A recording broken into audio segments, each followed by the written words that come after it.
Batman, Homem-Aranha e o Soldado Invernal no mesmo projeto. Será que teremos um super filme? Salve, salve, meninos e meninas! Aqui quem vos fala é o Bruno Pinheiro e vamos para mais um vídeo aqui no canal. No vídeo de hoje, alguns comentários sobre o filme O Diabo de Cada Dia. Ele é bem pesado, só que é muito necessário. Esse filme ele é uma adaptação de um livro do mesmo nome e na direção nós temos o Antônio Campos. Ele tem esse nome de brasileiro, mas ele é americano. Apenas o pai dele que é de origem brasileira, mas ele já nasceu e já mora a vida inteira lá fora, então ele é um americano com o nome de brasileiro. Só quero deixar claro aqui que eu não tenho nada contra isso. Só que seria bacana ver um diretor brasileiro, 100% brasileiro, dirigindo um filme desse. Seria interessante. Começando pelo elenco, todos são nomes bem conhecidos e todos tiveram boas atuações. É claro, temos aqui alguns destaques, mas no geral todos estão muito bem. Começando pelo Bill Skarsgård. A atuação dele é muito boa, o seu personagem é muito desenvolvido, principalmente no primeiro ato. Talvez mostrando essa foto vocês não lembrem, mas se eu já mostrar essa aqui... Ah, ele fez o It. Sim, ele fez o It. Ele é um cara que sabe atuar muito bem, só com o olhar, só com o movimento do rosto. Isso, mais uma vez, fica bem evidente. Seguindo, nós temos o Robert Pattinson. Quem critica esse cara, com certeza só assistiu Crepúsculo.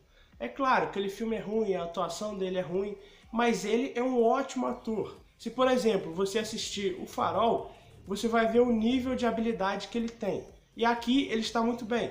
O personagem dele é um cara que você vai odiar do começo ao fim. E isso significa o quê? Que a atuação dele é ótima, que o objetivo foi concluído.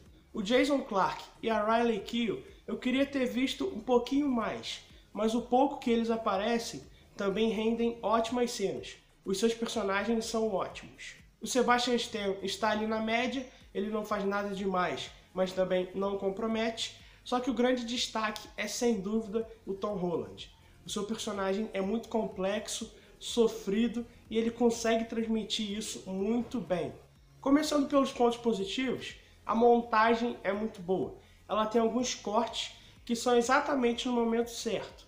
Só que o filme utiliza isso mais de uma vez, aí acaba ficando desgastante. É um ótimo recurso, mas utilizaram demais, aí ficou ruim. Só que o grande destaque é o roteiro, com certeza. Ele é sensacional.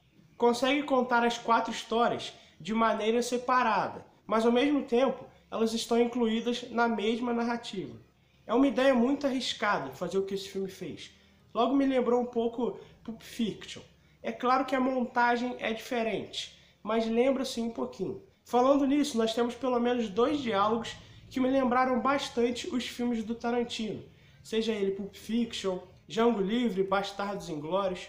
Que fique bem claro que eu não estou colocando os filmes no mesmo patamar, mas tem algumas semelhanças que são interessantes. O filme tem pouco mais de 2 horas e como ele conta 4 histórias, na minha opinião poderia até ter um pouco mais. Se tivesse mais uns 20, 30 minutos, não teria problema algum. Eu, pelo menos, gostei bastante do ritmo. Eu vi uma galera reclamando. É claro que são 4 histórias diferentes, ou seja, 4 pessoas diferentes, 4 personalidades diferentes. E isso afeta diretamente no ritmo. Uma história é mais acelerada, a outra é um pouco mais devagar. Cabe a gente entender isso e saber separar também. Sabendo disso e entendendo isso, você vai curtir muito mais esse filme. Chegamos agora em um ponto bem delicado. Desde o início, ele trata a religião de uma forma bem forte. Quase tudo nesse filme nós podemos ligar à religião. Isso é bem interessante. No início eu achei um pouco pesado. Caramba, será que isso vai dar certo? É um tema delicado, difícil de abordar. Conforme o filme foi caminhando, eu entendi a crítica e gostei bastante. Ele não alivia em momento algum, mas também não inventa. É pesado, mas é verdade. A trama se passa nos anos 50 e 60 e sobre isso tem 2 coisas bem interessantes de se ressaltar. Primeiro é a ambientação. Casa, carros, figurinos nos remetem a esse período. E o segundo é a participação das personagens femininas. Elas pouco falam e aparecem nos diálogos. Elas estão ali apenas para ajudar no desenvolvimento dos personagens masculinos. Ah, Bruno, isso é um ponto positivo aonde? Esse filme se passa nos anos 50 e 60. E, infelizmente, nesse período era dessa forma. Até hoje em dia isso acontece. Quem dirá naquela época? Então, para mim, foi uma coisa positiva. Mas eu preciso ressaltar, não é um filme convidativo, principalmente pela sua fotografia. Ela utiliza cores bem sombrias e escuras, como marrom, cinza e até um pouco de verde. E além disso tudo, a tela aparenta estar sempre suja. E isso funciona, porque vai de encontro com a proposta do filme, que é uma proposta bem sombria e até um pouco forte, pesado mesmo. E essa fotografia apenas contribui com isso tudo. E o último ponto positivo é a trilha sonora, que é bem discreta, só que ela aparece em momentos pontuais e novamente ajuda a contar a história.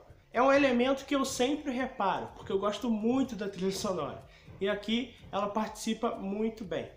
E os pontos negativos? Tem apenas um que, na minha opinião, incomodou muito. Desde o início até o final, em algumas cenas tem uma presença de um narrador. E ele faz o quê? Nada. Ele apenas diz o que nós estamos vendo. E nesse momento era muito melhor o silêncio do que aquela voz ali atrapalhando. Com a presença desse narrador, a trama acaba nos desligando um pouco. Porque no lugar da gente interpretar, o narrador diz o que está acontecendo. E isso é muito ruim. O Diabo de Cada Dia é um show de ótimas atuações, um roteiro incrível, aspectos técnicos que funcionam e ainda temos uma baita crítica à religião e também à sociedade de uma forma geral.